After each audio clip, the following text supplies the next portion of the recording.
I took the position because I needed the health insurance. That's the honest version. There's a more dignified way to frame it. I was between contracts, looking for something stable, interested in records management as a long-term career path, but none of that is really true. My COBRA coverage was about to lapse. I had a prescription I couldn't afford out of pocket, and the County of Hardin was offering full benefits starting day one for a Records Archivist 2 position in their general administration building. The pay was low. The listing had been up for 2 months. I applied on a Wednesday, and they called me Thursday morning. The woman from HR, Denise, sounded almost relieved on the phone. Not in an obvious way. Just a slight looseness in her voice when I confirmed I could start the following Monday. She told me the position was in the lower level of the building. Basement, she meant, but she said lower level. She told me business casual was fine, that I'd be issued a key card, and that parking was in the east lot. She asked if I had any questions, and I asked about the benefits enrollment timeline, and she said I could fill out the paperwork my first day. I remember thinking it was the easiest interview process I'd ever been through. They didn't even bring me in for a face-to-face. The Hardin County General Administration Building is a 3-story concrete rectangle built in the early 1970s, the kind of government architecture that looks like it was designed to be forgettable. Beige walls, acoustic ceiling tiles, fluorescent tube lighting that buzzes at a frequency just below conscious awareness. The first 2 floors are tax assessment, public works, some county clerk satellite offices. Normal enough. The basement is accessed by a service elevator at the back of the first floor hallway, past the maintenance closet and the vending machines. You can also take the stairs, but the stairwell lighting is unreliable and the door at the bottom sometimes sticks, so most people use the elevator. My first morning, a man named Gil from facilities walked me down. He was maybe 60, slight build, janitor's keyring on his belt. He didn't say much in the elevator. When the doors opened, he gestured at the hallway like he was showing me an apartment he wasn't sure I'd want. "Records is the big room at the end," he said. "Bathroom is on the left. Break room is on the left too, but the microwave doesn't work. Hasn't worked in a while." I asked him how long. "Since before FAM," he said, and then seemed to decide that was enough information. He handed me my key card and told me Denise would email my onboarding packet. Then he went back into the elevator, and I was alone. The records room was large. Larger than I expected for a county this size. It had that underground stillness to it. No windows, obviously, and the air had a specific quality, cool and papery and faintly chemical, like old toner and cardboard. The ceiling was low. The lighting was the same fluorescent tubing as upstairs, but spaced further apart, so there were dim stretches between the rows of shelving. Metal shelving units ran the length of the room in parallel lines, maybe 30 rows, floor to ceiling. Filing cabinets along the back wall. 2 desks near the entrance, both empty. One had a desktop computer that looked like it was from 2011. The other had a desk lamp, a mug with a faded university logo, and a small framed photograph lying face down. I sat up at the desk with the computer. The mug wasn't mine. I put it in a drawer. The work itself was straightforward, at least initially. Hardin County had been slowly digitizing its physical records, property deeds, court filings, vital records, public health documents, meeting minutes going back decades. And the archivist's job was to catalog, scan, and prepare physical documents for the digitization queue. There was a binder on the desk, a procedures manual that someone had put together at some point. It was thorough. It covered the filing taxonomy, the numbering system, the scanning protocols, the environmental controls for document preservation. Someone had written it carefully and recently. The formatting was clean, the language precise. I read it my first day and felt like the job would be manageable. For the first 2 weeks it was. I worked alone. I saw Gil occasionally when he came down to check the HVAC or replace lighting tubes. Once or twice someone from upstairs came down looking for a specific record, a property boundary dispute, a building permit from 1988, and I'd help them find it. But mostly, it was quiet. I'd pull a box from the shelving, bring it to my desk, go through the contents, enter each document into the catalog spreadsheet, flag anything that needed scanning, and refile the box. It was repetitive, but I didn't mind. There's something almost meditative about archival work when the system makes sense. And the system did make sense. Mostly. It was during my third week that I first noticed something off about the filing in a particular section. Rows 22 through 26 were labeled General Correspondence, Municipal, which should have been interdepartmental letters, memos, that sort of thing. And most of it was. But scattered through the boxes in row 24, I started finding documents that didn't belong. Not misfiled exactly. They were in folders with proper labels, proper reference numbers, slotted into the sequence like they'd always been there. But the content didn't match. I'd open a folder labeled Correspondence, Public Works, 1997, and inside would be a single sheet of paper with what looked like a handwritten list of names. No header, no date, no context, just names, written in a careful, small hand. 15 or 20 names on a page. I assumed it was a misfiled attendance sheet or a committee roster that someone had stuck in the wrong folder. It happens. Archives accumulate errors over decades. I set it aside and kept working. But I found another one the next day. Different folder, same section. This one had 12 names. The handwriting was identical. Same blue ink, same careful lettering. No other identifying information? I compared the two lists. No names appeared on both. I found 4 more over the following week, all in row 24. All tucked into otherwise normal correspondence folders. All handwritten in the same style. I started keeping them on my desk in a separate stack. By the end of the week, I had 6 lists with a combined total of maybe 90 names. I want to be clear that at this point, I was not frightened. I was not even particularly curious. I was mildly annoyed the way you get when you're trying to maintain a system and you find evidence that someone before you wasn't doing their job correctly. I figured one of the previous archivists had been working on some kind of cross-reference project and hadn't cleaned up after themselves. That thought is what led me to ask Denise about my predecessors. I'd gone upstairs to submit my timesheet. The online system wasn't working for my employee ID, a problem that never actually got resolved during my time there, and I mentioned to Denise that I'd been finding some misfiled documents and wondered if the previous archivist had left any notes about ongoing projects. Denise's expression didn't change exactly, but something behind it shifted. "Which previous archivist?" she asked. "Whoever was here before me." She told me there had been 3. Pham, then a woman named Caldwell, then someone named Ezrin. Each had been in the position for less than 6 months. Pham had lasted the longest, almost 5 months. Ezrin had lasted 7 weeks. I asked why they'd left. "They resigned," Denise said, and her tone had that careful flatness that HR people use when they're not going to elaborate. She told me she could check if any of them had left project notes, but she doubted it.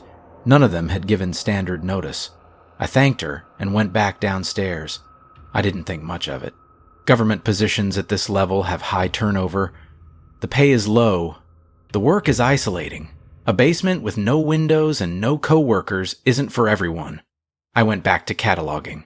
I finished row 24 and moved on. I didn't find any more name lists in the subsequent rows, and I mostly forgot about them. What I didn't forget, what I couldn't quite set aside, was something I noticed about the procedures manual. It had been bothering me in a low-level way since my first week, and it finally crystallized one evening when I was rereading the section on environmental monitoring. The manual referenced a humidity log that was supposed to be updated weekly. I'd been updating it using a hygrometer mounted on the wall near the filing cabinets, but the manual referred to the hygrometer adjacent to the east intake vent, and the hygrometer I'd been using was on the west wall. There was no hygrometer near the east intake vent. There was no east intake vent. The basement's ventilation came from the west side of the building. It was a small thing. The kind of error that could result from a renovation or a equipment relocation that nobody bothered to update in the manual.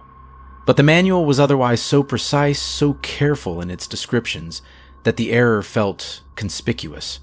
Like a wrong note in a piece of music you know well. I checked the rest of the manual more carefully after that. Most of it was accurate, but I found 2 more discrepancies. The manual described a storage alcove behind row 31 that I could not locate. The room ended at row 30. And it referenced a filing cabinet designated SC4 that did not exist in the sequence. The cabinets along the back wall were labeled SC1 through SC3, and then jumped to SC5. I measured the wall behind where SC4 should have been. There was nothing there.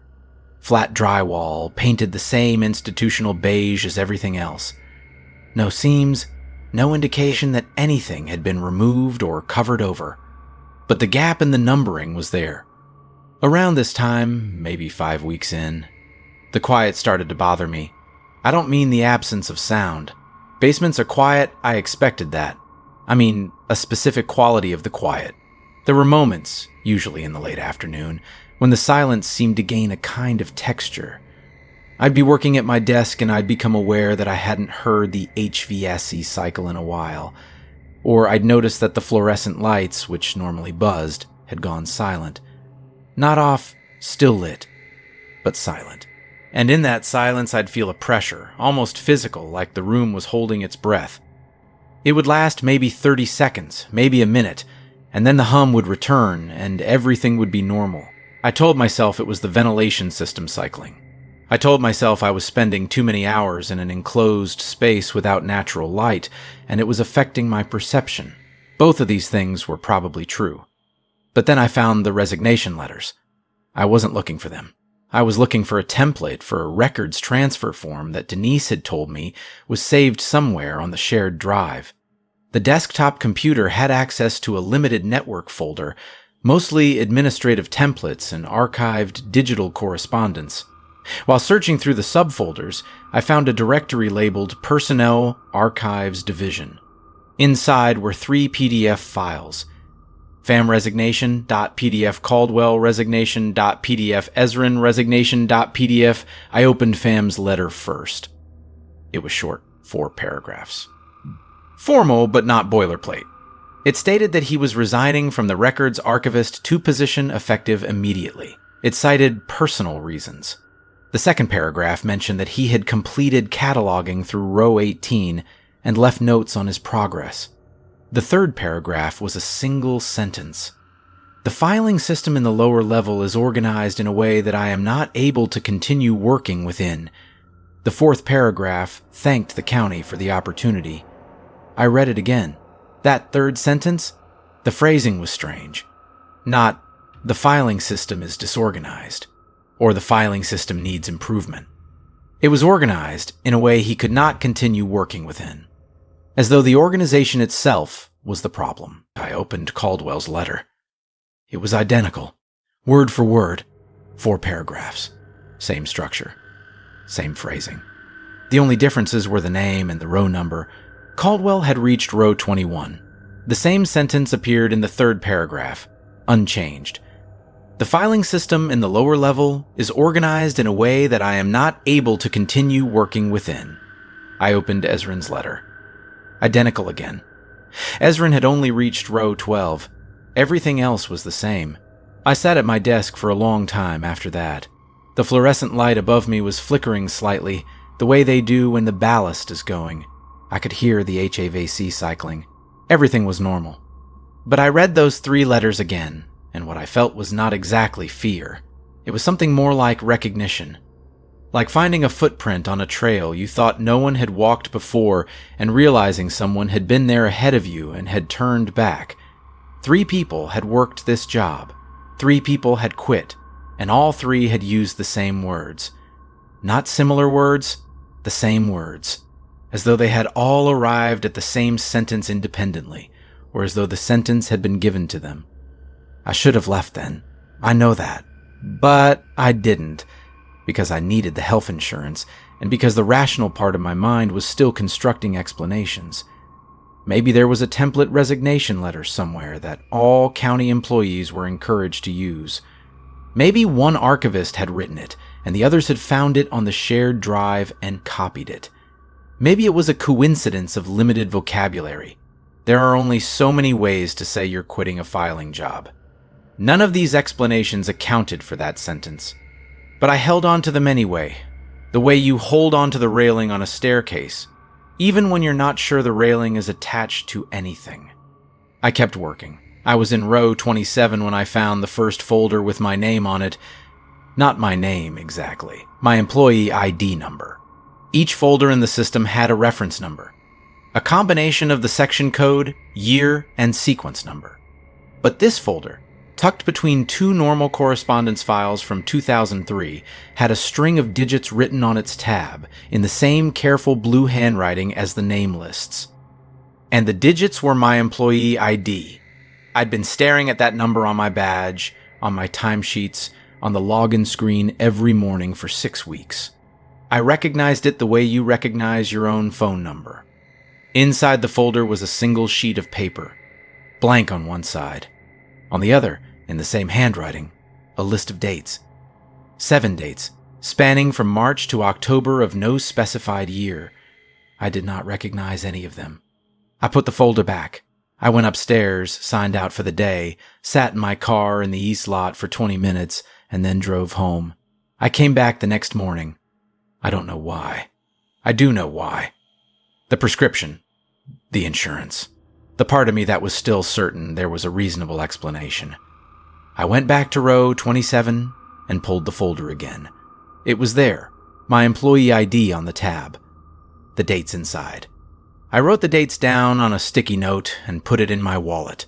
Then I refiled the folder and moved on. Over the next 2 weeks, I found 3 more folders with my employee ID on them.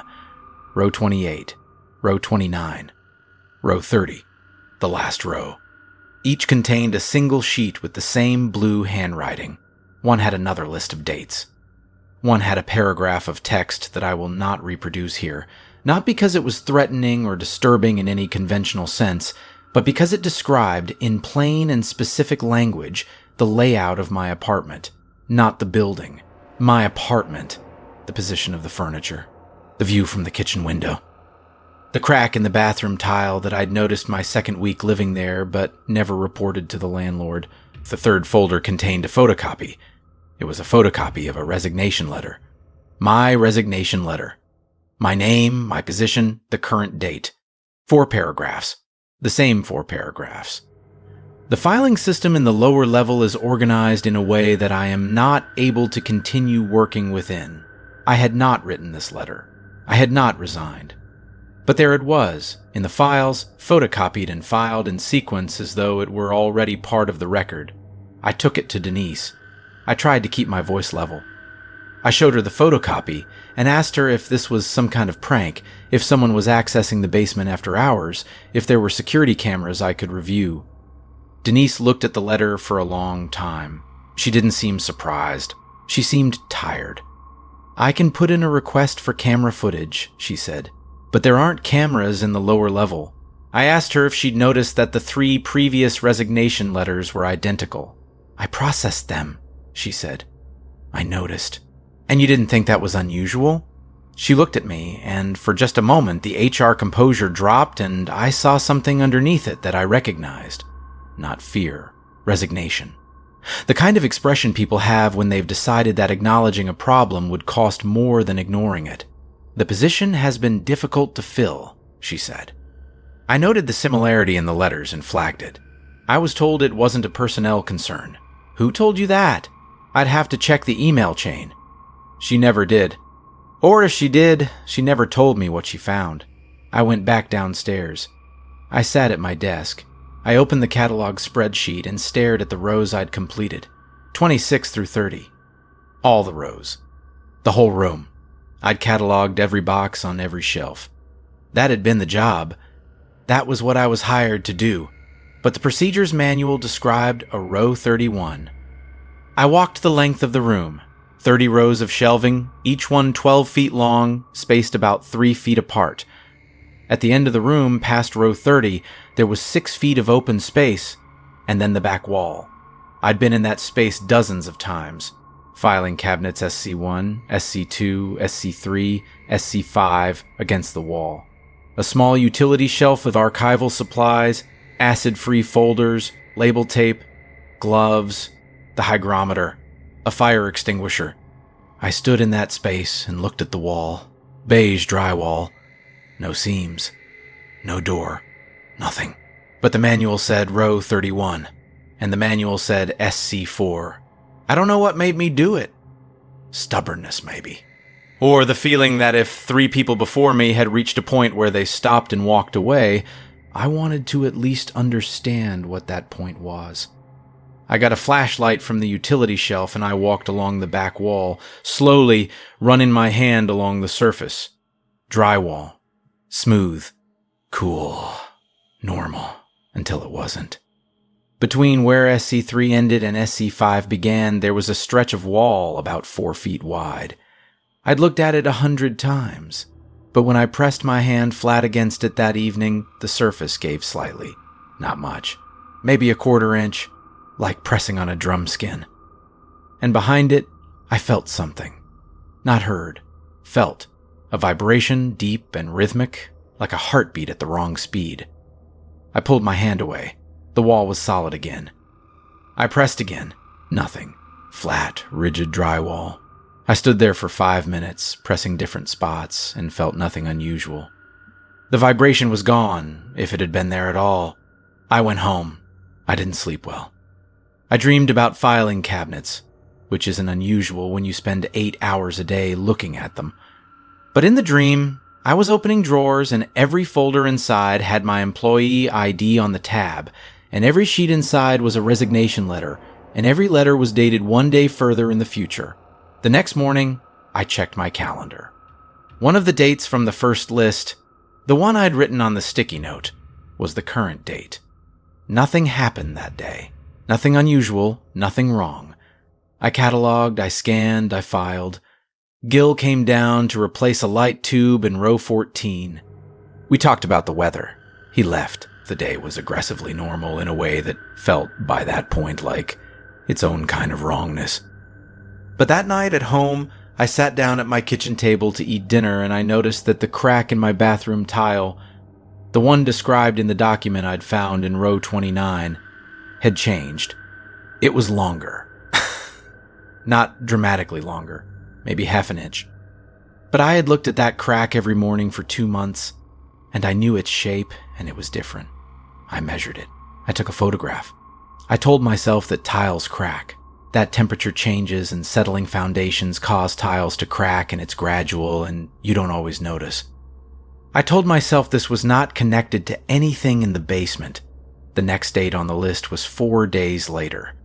On that day, I arrived at work and found that the mug I'd put in the desk drawer my first day, the one with the university logo, was back on the desk, sitting exactly where it had been when I first walked in. I opened the drawer. Empty. I picked up the mug. It was warm. Not hot, not fresh coffee warm, but the kind of warmth that objects have when someone has been holding them. I put the mug in the break room and did not touch it again. I want to describe what it feels like to work in a place where you are no longer certain that the room is the same room it was when you left it the night before. It's not dramatic. It's not a feeling of terror. It's more like a persistent low-grade wrongness, a sense that the environment is being edited around you in ways too small to prove but too consistent to ignore. A box you're sure you left on the second shelf is on the third. A label you wrote last week has slightly different handwriting than you remember. The distance between your desk and the first row of shelving seems to vary by inches depending on the time of day. I started taking measurements. I brought a tape measure from home and I measured the distance from my desk to row 1 every morning and every evening. The morning measurement was always 14 feet, 7 inches. The evening measurement was always 14 feet, 7 inches. Nothing changed. But the feeling persisted. And I began to wonder if the thing that was changing was not the room, but my ability to perceive the room accurately. The last date on the list was a Tuesday. I remember because Tuesdays were when Gil did his rounds, and I usually saw him around 2 in the afternoon. That Tuesday, he didn't come. I worked through the afternoon in silence. The HVAC cycled on and off. The lights buzzed and then didn't buzz and then buzzed again. At 4:30, I started shutting down for the day, and I heard something from the back of the room. Not a sound exactly. A cessation of sound. A pocket of silence that moved. I was standing at my desk, and I felt the quiet shift, the way it did on those late afternoons, except this time it was localized. It was coming from the back wall, from the space where SC4 should have been. I walked to the back of the room. I stood in front of that 4-foot stretch of wall. I didn't touch it. I just stood there, and I heard, very faintly from behind the wall or below it or inside it, the sound of paper, pages turning, slow and deliberate, the way someone turns pages when they're reading carefully. One page. A pause. Another page.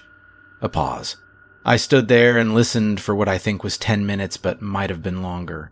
The pages kept turning at the same measured pace.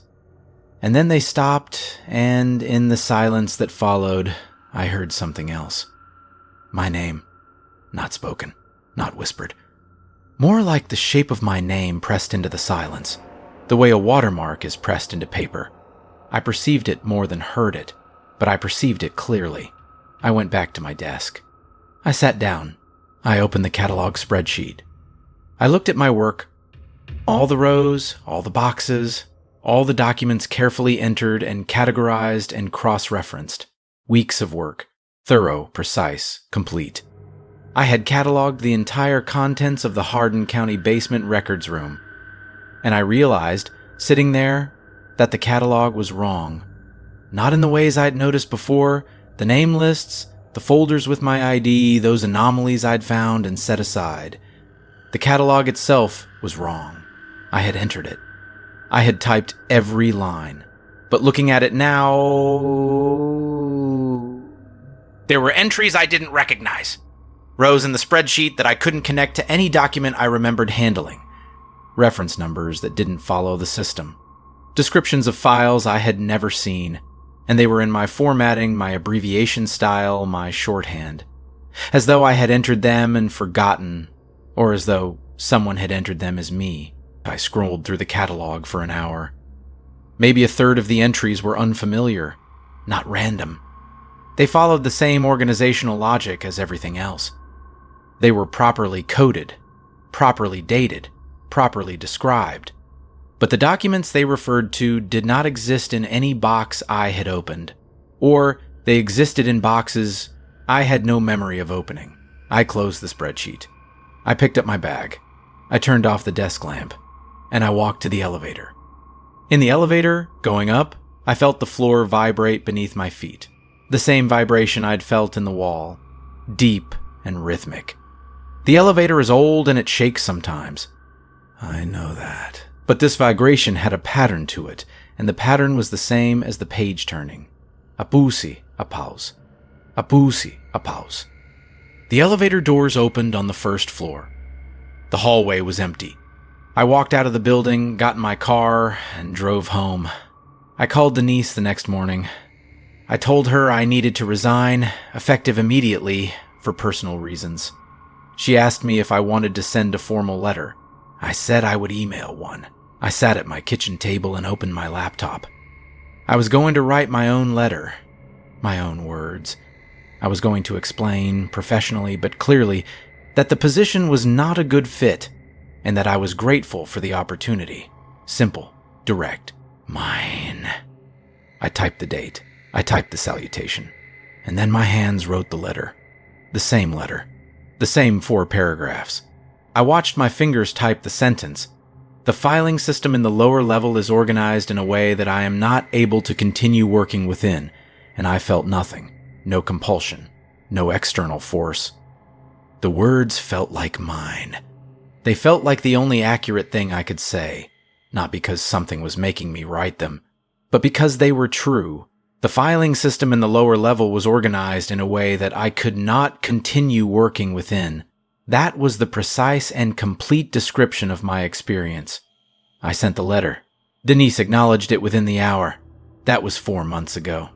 I have a different job now. I work in a normal office on the 3rd floor of a normal building with windows and coworkers and a microwave that works.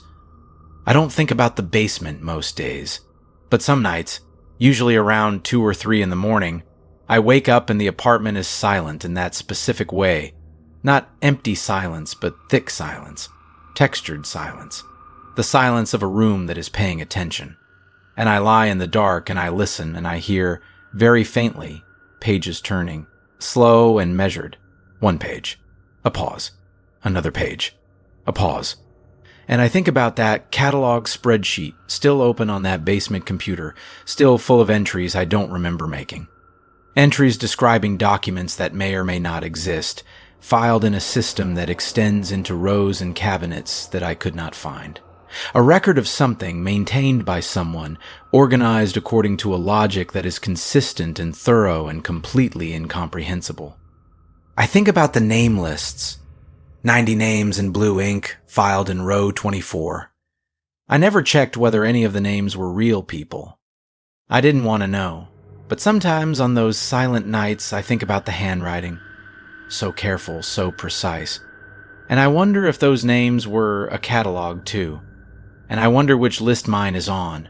The crack in my bathroom tile is longer now. I measured it last week. It's grown another inch since I left the county. I don't know what that means. I don't know if it means anything.